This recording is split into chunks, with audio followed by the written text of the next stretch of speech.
High, আমি মৌ। আর এটা আমার ফ্যামিলি। আমরা ফুল ফ্যামিলি কোথাও যাচ্ছি। মনে একটু ভয়, অনেক আনন্দ নিয়ে। আমরা এয়ারপোর্টের জন্য রওনা হয়ে গেছি। এয়ারপোর্টে পৌঁছোতে আর বেশিক্ষণ লাগবে না, ঠিক তার সামনেই। আমরা যাচ্ছি, কোথায় যাচ্ছি আস্তে আস্তে জানাবো। কিন্তু মনে একটু ভয় আছে, তোমরা জানলেও বলবে কি ব্যাপার এই সময়।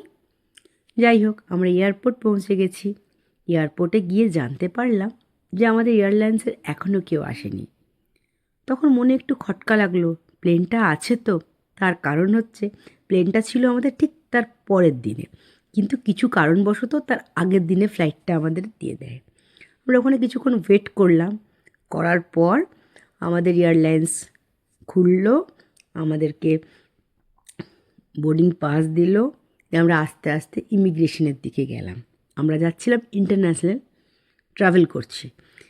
আমরা কলকাতা থেকে যাচ্ছি আবুধাবি। আবুধাবিতে আমাদের একটা হল্টিং আছে। আর সবাই বলছে তোরা এই সময় যাচ্ছিস, কিন্তু কি করব, কপালে যখন যাওয়ার তখনই যেতে হবে। আস্তে আস্তে আমাদের ফ্লাইটও চলে এলো। সবাই মিলে আমরা ফ্লাইটে উঠে বসলাম। ফ্লাইটটা ছিল সন্ধেবেলার দিকে।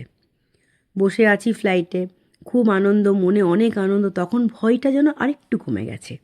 ভেতরে গেলাম। প্লেনটা ছিল এতিয়াদ। আমরা যাচ্ছিলাম আবুধাবি। আবুধাবিতে আমাদের একটা হল্টিং ছিল। বসে আছি, খুব আনন্দ, কিন্তু ফ্লাইট ছাড়ছে না। কেন ছাড়ছে না, কিছু কারণ। মিডল ইস্টে ঝামেলা হচ্ছে মানছি, প্রচুর ঝামেলা, তাও আমরা এই ঝামেলা মনে বা মাথায় নিয়েই আমরা যাচ্ছি। যাই হোক, ছাড়ছে না। ওরা বলছে ওদের কিছু টেকনিক্যাল ইস্যু হচ্ছে। আর প্রচণ্ড ঝড় বৃষ্টি।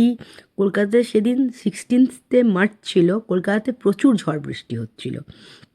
অবশেষে 1.5 আওয়ার পর প্লেনটা আমাদের ছাড়লো। আমাদের ফ্লাইটটা ছিল 5.5 আওয়ারের। আমরা কলকাতা থেকে সোজা সবাইকে নিয়ে উড়ে গেলাম আবুধাবির দিকে। আবুধাবিতে পৌঁছবো, ঠিক তার নিচের ছবি এটা। এত সুন্দর ছবি, চোখ ভরে যাচ্ছে দেখে যে এটা আবুধাবি, যেটা নিয়ে মানুষের এত ভয় মিডল ইস্টের, কী ঝামেলা না চলছে। আবুধাবিতে নয়, কিন্তু তার পাশাপাশি দেশের মধ্যে চলছে। তার কিছু এফেক্ট এখানেও হচ্ছে, সেটা পরবর্তীকালে তোমাদেরকে আমি জানাবো। আমরা যাচ্ছি, তখন ভুলে গেছি ভয় আমি। খুব মজা। এবার ল্যান্ডিং হবে। আমাদের ওখানে রেস্ট ছিল 6 আওয়ারের। ওখানে আমাদের নেক্সট ফ্লাইট, কানেক্টিং ফ্লাইট ছিল 6 আওয়ার পরে। খুব মজা, আনন্দ পাচ্ছি। হ্যাঁ, আমাদের ফ্লাইটটা এগিয়ে দিয়েছিল। আগের ফ্লাইটটা ছিল আমাদের 1.5 আওয়ারের ওখানে একটা হল্টিং, কিন্তু এই যেহেতু আগিয়ে দিয়েছিল সেহেতু আমাদের 6 আওয়ারের একটা হল্টিং হয়ে গেছিলো। খুব মজা। এবার আমাদের ল্যান্ডিংয়ের দিকে এগিয়ে যাচ্ছি। কি হচ্ছে ওখানে, কেমন এয়ারপোর্ট, কিছু অসুবিধে হবে কি না কিচ্ছু জানতে পারছি না।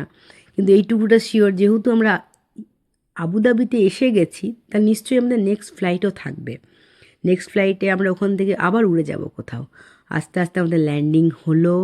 আমরা নামলাম, একটা টার্মিনালে ছিলাম। সেখান থেকে আস্তে আস্তে সবাই মিলে আমরা এগিয়ে গেলাম নেক্সট টার্মিনালের দিকে। ওখানে হেল্পিং হ্যান্ড প্রচুর আছে, কোনো অসুবিধেই হবে না। মানুষের মুখে আর হিন্দিতে প্রত্যেকটা লোক কথা বলে। ওখানে কোথাও কারোর কোনো অসুবিধে হবে না। প্রচুর লোক এ প্রান্ত থেকে ও প্রান্ত যাচ্ছে, ওয়েটিং করছে।